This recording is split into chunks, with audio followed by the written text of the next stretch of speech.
At pagkatapos nun, nung mga panahon pala na yon, ay di ko na malayan na nagka-crush pala sa akin yung kaklase kong babae na tinulungan ko nun. At nalaman ko lang yun, netong malaki na ako. At kay mama ko pa to nalaman. Nagkwekwentuhan kasi kami nun tungkol dun sa lugar na tinitirhan ko dati. At sabi niya na meron daw nagkaka-crush sa akin, nakaklase ko nung elementary sa katabing barangay namin. Ha? Sino? Anak daw nung kaibigan niya doon sa katabing barangay namin nun. Binisita daw niya kasi yun sa kanila nung kakauwi pa lang daw niya galing Hong Kong. Natuwa nga daw siya nang nagsabi sa kanya yung kaklase kong babae na crush daw niya ako nung nalaman niyang mama ko daw siya. At naalala ko kagad kung sino yung tinutukoy sa akin ni mama na kaklase ko nung sinabi niya sa akin yung pangalan. Napag-isip-isip ko nga na sayang at di ko nalaman dati. Kasi ang dahilan kung bakit tanda ko pa din ang pangalan ng kaklase ko na yun hanggang ngayon kasi naging isa siya sa crush ko nung aking elementary days.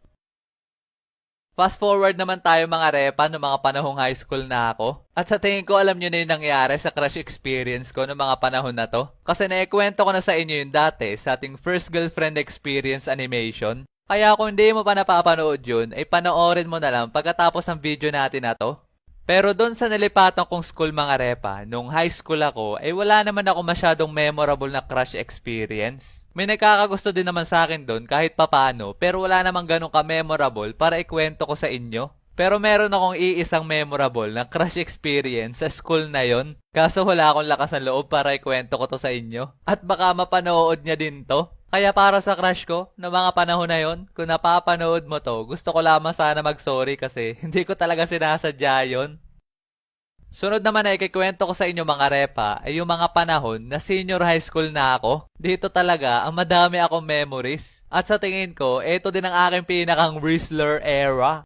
Noong high school kasi ako ay sobrang payat ko kaka-jogging namin. Tapos ang itim ko pa nun kasi lagi kami naglalaro ng sipa sa arawan. Pero nung senior high school na ako ay nagkalaman-laman na ako kasi nagtakaw ako sa Hong Kong nung bakasyon. Tapos namuti rin ako ng sobra nun kasi naka-aircon yung room namin doon. Tapos yun din ang mga panahon na nagpa-brace ako.